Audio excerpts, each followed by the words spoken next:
Selamat datang di CD Live Revolution Series bersama Tung Desem Waringin.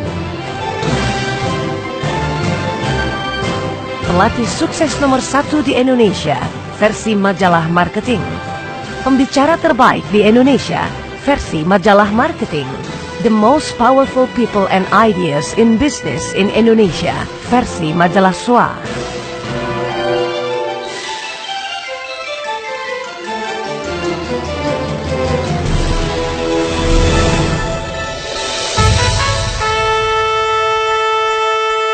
Selamat datang di CD ke-19. Kekuatan misi hidup yang menggairahkan.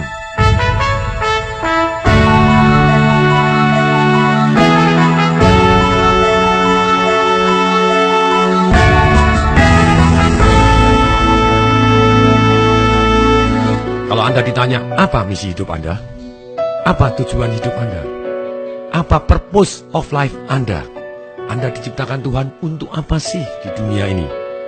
Kalau kemarin kita memberikan satu yang namanya pondasi, sekarang kita memberikan arah dan arti hidup ini, sehingga hidup kita menggairahkan. Ketika saya di universitas melakukan survei tentang sistem kebersihan di kota Solo, pada waktu itu kota Solo, my hometown, kota asal saya, itu mendapatkan piala Adipura untuk ke-7 kalinya dan menjelang ke-8 kali. Dan pada waktu ketika saya survei dan saya bandingkan dengan kota-kota yang lain untuk pasukan kuning, pada waktu itu pasukan kebersihan pakai baju warnanya kuning semua. Waktu mereka bersih-bersih, kalau di kota yang lain saya tanya, "Pak, sedang apa?" Matanya memandang saya dengan aneh. Mungkin dia dalam hati maki-maki saya, "Ini orang goblok atau kenapa? Buta atau kenapa?" Oh, jelas nyapu begitu ditanya. Betul juga, ternyata dengan wajahnya yang aneh dia memandang saya. Kemudian dia ngomongnya begini, "Ya nyapu, masa nggak lihat? Udah gajinya kecil." Ditanya-tanya, gangguin lagi. Wow, kalau dia seperti ini, saya mau tanya, apakah hasilnya bersih? Atau bisa jadi terserah dia? Sudah pasti terserah dia hasilnya. Kemudian yang kedua, pada waktu saya tanya yang di kota Solo, petugas kebersihannya jawabannya beda. Dengan pertanyaan yang sama, "Pak, sedang apa, Pak?" Dia menjawab, "Oh Pak, saya sedang mempertahankan piala Adipura, Pak, untuk ke-8 kalinya. Pasti Pak, Solo pasti akan dapat Adipura Kencana." Sebagai catatan, Adipura Kencana itu apabila 8 kali berturut-turut mendapatkan piala kebersihan, berarti dia mendapat satu yang namanya Adipura Kencana. Itu 8 kali berturut-turut. Dan kemudian, bahkan dia ngomong gini, "Dan Bapak harus tahu Pak, piala Adipura 1, kedua, ketiga, sampai ke-7, saya juga andil." Aha. Ketika dia ditanya, apa yang Anda kerjakan?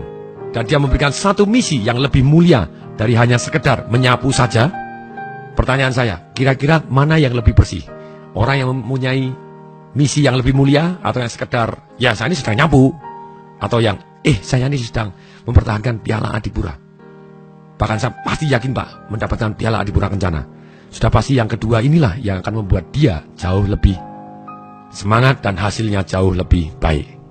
Sama persis, misalnya ada orang yang sedang membangun katedral Santo Petrus di Italia sana. Yang satu sama-sama nyemen, ketika ditanya, "Pak, sedang apa?" "Sedang nyemen." Itu aja nanya. Tapi yang satu ketika ditanya, "Kamu sedang apa?" "Oh, saya sedang membangun gereja terbesar di dunia. Yang ini merupakan bukti apa yang bisa dilakukan Tuhan melalui manusia." Mana kira-kira yang bangunannya lebih baik dan hasilnya lebih baik? Sama persis ketika orang membangun masjid, membangun pura, membangun apapun. Ketika ditanya, yang satu cuman, "Ya saya asalnya men," tapi yang bilang yang satu ngomong bahwa ini adalah bukti karya Tuhan melalui manusia. Apa yang bisa dibuatkan oleh manusia untuk membuat gereja atau membuat masjid, membuat pura yang terbesar, yang terbaik, yang bisa bertahan sangat lama, yang akan hidup jauh lebih lama dibanding nyawa saya. Wow, hasilnya pasti akan sangat-sangat luar biasa. Inilah jawaban manusia yang mempunyai sebuah misi. Ini semacam perasaan yang dapat Anda jadikan sasaran dalam penciptaan sebuah misi bagi diri Anda sendiri. Sebuah misi bukanlah sesuatu hal yang Anda paksakan kepada diri Anda sendiri, atau sesuatu hal yang terlahir dari hal-hal yang sedang menarik perhatian Anda sekarang saja. Misi lebih besar dan lebih dalam daripada itu. Misi merupakan sesuatu yang Anda temukan di dalam diri Anda. Dengan menemukan misi Anda dapat memastikan bahwa tujuan yang Anda kejar akan menjadi milik Anda. Anda dapat memastikan bahwa Anda akan merasa senang saat Anda mencapainya. Dan Anda dapat memastikan bahwa perjalanan Anda melintasi kehidupan akan menjelma dengan sebuah hasrat yang menyulut setiap sel tubuh Anda. Sebagai ibarat, ketika Anda menentukan misi hanya untuk uang atau hanya untuk gambaran semata, ini bedanya antara tujuan, goal Anda dengan misi Anda. Mungkin tujuan Anda boleh, saya kepengen mempunyai Mercedes-Benz, atau kepengen punya uang sekian, itu tujuan, boleh. Bedanya ketika orang sama-sama mengejar tujuan, yang satu punya misi, pengen punya Mercedes-Benz, itu tujuannya, pengen punya uang sekian, itu tujuannya. Bedanya apa dengan orang yang punya misi? Orang yang punya misi, pada waktu dia bangun tidur di hari Senin, orang yang punya misi bangun dengan semangat dan yes, oh yes. Tapi kalau orang yang tidak punya misi, aduh, Senin lagi. Beda sekali, orang yang punya misi, dia punya api, punya fire inside di dirinya dia. Nah sekarang pertanyaannya, bagaimana kita bisa menemukan misi kita? Caranya begini, untuk menemukan misi, kita harus menemukan minat dalam kehidupan Anda. Nomor 1, cari sesuatu hal yang Anda gembira sekali ketika Anda melakukan. Bahkan ketika saya belajar dari John Grinder, salah seorang pendiri Neuro-Linguistic Programming, mengatakan, apa yang benar-benar Anda senangi hingga Anda rela membayar untuk melakukannya. That is wow. Anda rela membayar suatu hal yang benar-benar Anda senangi. Dan misi ini lebih lama dari hanya sekedar tujuan keuangan saja atau tujuan prestasi tertentu. No. Satu yang melandasi Anda setiap bangun tidur, api Anda. Kemudian yang kedua, bagaimana menemukan minat kehidupan Anda sehingga Anda bisa menyusun misi Anda jauh lebih baik. Setelah nomor 1, apa yang membuat Anda meraih kegembiraan batin yang sampai Anda bayar pun mau untuk melakukan hal tersebut. Yang kedua, ketahuilah hasrat Anda, kerinduan Anda, kecintaan Anda. Hanya Anda yang mengetahui apa yang benar-benar Anda cintai. Anda mungkin tahu dari tanda-tandanya dari hobi yang Anda nikmati, atau mungkin Anda lebih menyukai manusia atau menyenangi komputer, atau bahkan keduanya, silakan. Mungkin Anda juga bisa berpikir tentang minat, kerinduan, kecintaan, hasrat tersebut. Rasakan isyarat-isyarat kegembiraan dan minat-minat yang memancar keluar dari dalam batin Anda. Rasakan hal itu, buatlah, tulis, inventarisasi dari peristiwa-peristiwa yang paling menyenangkan dalam kehidupan Anda. Jika Anda sudah memiliki 10 juta dolar, apakah yang akan Anda bayar supaya dapat Anda lakukan? Ini caranya. Seperti saya pribadi, ketika saya memutuskan satu misi dalam hidup saya, bahwa misi hidup saya adalah menikmati dan mengembangkan karunia Tuhan dengan cara membuat hal-hal ataupun tantangan-tantangan dalam hidup menjadi simple, menjadi sederhana, fun, menyenangkan, useful, bermanfaat, valuable, mempunyai nilai untuk diri saya sendiri, untuk orang banyak, dan untuk Tuhan. Ini misi hidup saya yang akhirnya saya masukkan juga ke dalam identitas. Awalnya itu adalah misi berpisah dengan identitas. Saya adalah Tong Disemparingin yang bijaksana, sehat, keluarganya harmonis, kaya raya, ceria, diberkati dan dibimbing oleh Tuhan. Kemudian orang yang penuh semangat saya tambahkan, kemudian yang di bawahnya saya tambahin lagi, yaitu orang yang mempunyai peran membuat masalah-masalah atau tantangan-tantangan menjadi simple, fun, useful, valuable untuk diri saya sendiri, untuk orang banyak, dan untuk Tuhan. Akibatnya ketika saya jadi pembicara, dari hasil pemikiran saya, dari hasil renungan saya, dari hasil saya belajar, dari hasil saya lakukan, kesimpulan saya, ketika saya berada di atas panggung, sebetulnya setulus hati saya sangat menikmati prosesnya. Dan ketika orang mendapatkan manfaat, benar-benar bernilai untuk orang lain, dan kemudian orang ngirim SMS, terima kasih Pak Tung, hidup saya berubah karena Anda, sekarang saya menjadi begini, income saya jauh lebih baik, relation saya lebih baik, segala macam lebih baik. Wow, I really feel blessed and guided, dan menjadi saya semangat lagi untuk sharing lebih banyak lagi. Ketika Anda tahu hasrat Anda, kerinduan Anda, dan kecintaan Anda, seperti saya pribadi, bahkan saya sampai mempunyai keyakinan, kalau saya sakit, taruh aja di atas panggung, sembuh. Wow, ini benar-benar satu yang benar-benar exciting. Banyak orang naik di atas panggung pulang sakit. Kalau saya enggak, saya sakit taruh aja di atas panggung sembuh. Ini satu keyakinan yang begitu powerfulnya karena saya sangat cinta apa yang saya lakukan. Menjadi hasrat saya dan kerinduan saya untuk men-sharing apa yang saya tahu, yang saya anggap bermanfaat dan benar-benar bermanfaat untuk orang banyak dan untuk Tuhan. Kemudian, itulah yang Anda perlu ketahui, hasrat Anda apa? Bukan hanya sekedar uang, sekali lagi uang adalah tujuan, tapi ini misi Anda yang membuat Anda terbakar dalam mencari uang tadi, yang terbakar dalam melakukan hasrat Anda apa?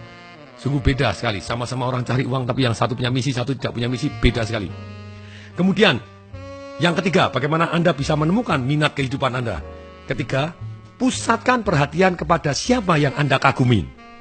Perhatikan, dengarkan, pahlawan-pahlawan dan orang-orang yang Anda kagumin, pria dan wanita yang Anda ingin jadi seperti mereka. Siapa yang ingin Anda saingin atau tiru sepanjang hidup Anda? Para pahlawan ini mungkin memiliki minat, kehendak dan tujuan yang tidak jauh berbeda. Berikan perhatian dan nikmatilah mereka.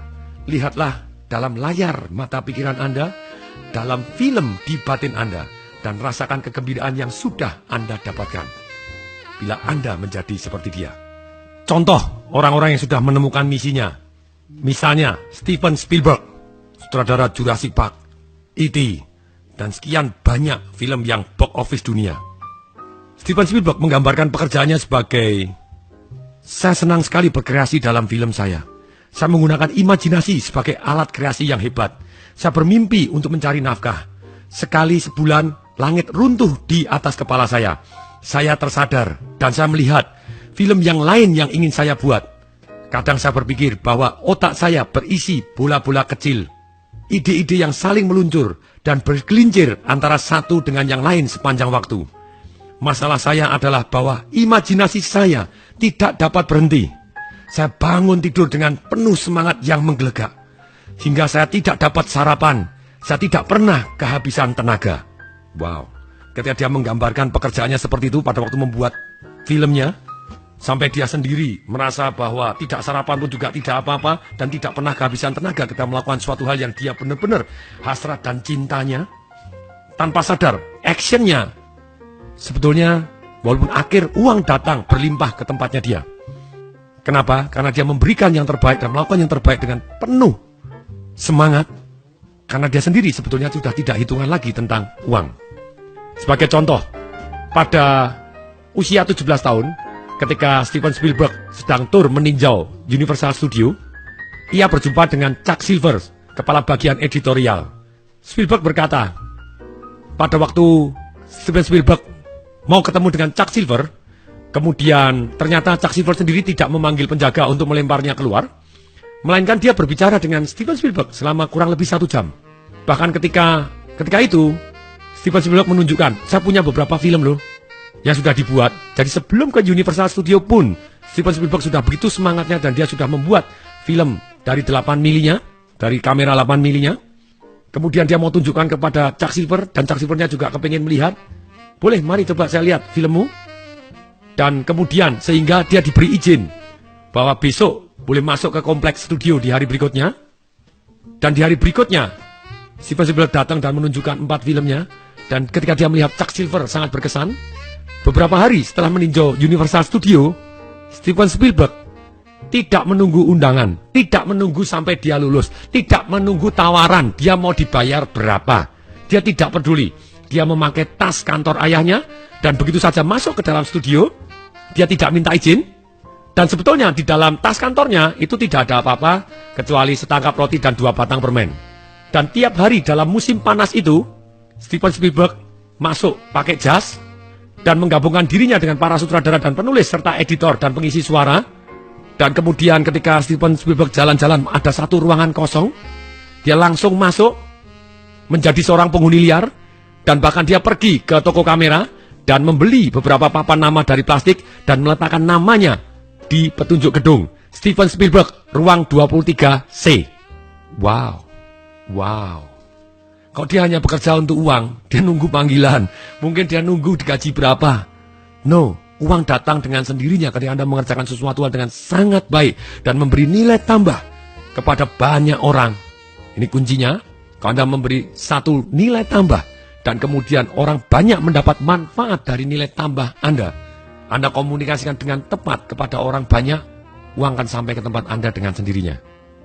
Saya akan berikan beberapa contoh dari orang-orang yang saya kagumin. Salah satunya, misi hidup atau purpose of life-nya dari Anthony Robbins, pengarang buku Unlimited Power, Awaken the Giant Within, yaitu dengan rendah hati melayani Tuhan, dengan menjadi contoh manusia penuh sukacita total, pengasih, ceria, kuat, penuh semangat, yang bisa kita miliki begitu kita bersukacita dalam karunia Tuhan dan dengan tulus mengasihi serta melayani semua makhluk ciptaannya. Wow, that is so powerful. Ini salah satu yang sangat-sangat penuh iman. Kemudian berikutnya yang kedua, dari Jack Canfield, rekan pengarang dari Chicken Soup for the Soul yang sudah laku lebih dari 140 juta buku, juga pengarang The Success Principles. Misi hidupnya adalah mengilhami dan memperdayakan orang-orang untuk menjalani visi tertinggi mereka dalam konteks kasih dan sukacita. That's amazing juga. Kemudian, Robert G. Allen, ini pengarang buku One Minute Millionaire, Nothing Down, bagaimana beli properti tanpa uang muka, Multiple Stream of Income. Saya training langsung kepada beliaunya juga. Misi hidupnya adalah mengilhami dan memberdayakan orang untuk meraih takdir mereka. Simple, powerful. Kemudian ada juga DC Cordova, itu yang Money and You, trainingnya. Pernah jadi rekan bersama Robert Kiyosaki di Money and You, ngajar juga. Dia punya Accelerated Business Institute juga. Misinya begini, mengangkat kesadaran kemanusiaan melalui bisnis. Very good. Kemudian, ada misi yang menarik. Silakan tebak siapa dia. Meninggalkan dunia sebagai tempat yang lebih baik dibanding ketika saya dilahirkan bagi kuda dan manusia juga. Oke, bagi kuda. Wah, siapa dia? Ini orang namanya Monty Robert. Dia adalah pengarang buku The Man Who Listened to the Horse.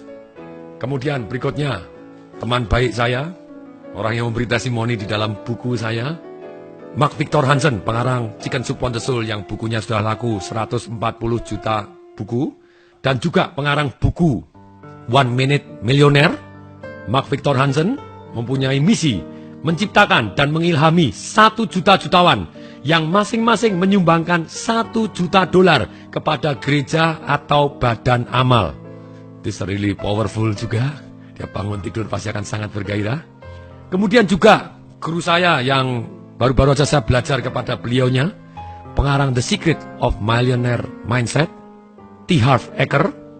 Misinya adalah mendidik dan mengilhami orang-orang untuk hidup dengan jati diri tertinggi mereka, berdasarkan keberanian, tujuan, dan sukacita, versus ketakutan, kekurangan, dan kewajiban. Ini contoh-contoh yang bisa menjadi teladan kita. Kemudian berikutnya, ini sangat penting.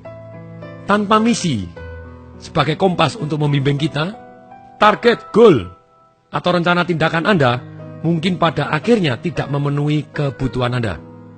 Sudah pasti Anda tidak kepingin mendaki sebuah gunung dan sampai akhirnya di atas gunung mencapai tujuan Anda, goal Anda, sampai di sana Anda merasa bahwa ini gunung yang salah. Celaka. Jadi misi itu adalah benar-benar pedoman kompas kita di dalam menjalani hidup ini. Sebagai contoh lagi, ada seorang bernama Julie. Dan ketika anak-anak dia sangat suka binatang. Akibatnya yang sering dia dengar pada waktu dia kecil, yaitu kata-kata, Julie, kamu harus jadi dokter hewan. Kamu akan menjadi dokter hewan yang hebat. Itu yang harus kamu lakukan. Jadi ketika sampai di universitas, Julie mengambil mata kuliah biologi, anatomi, kimia, dan mulai belajar untuk menjadi dokter hewan.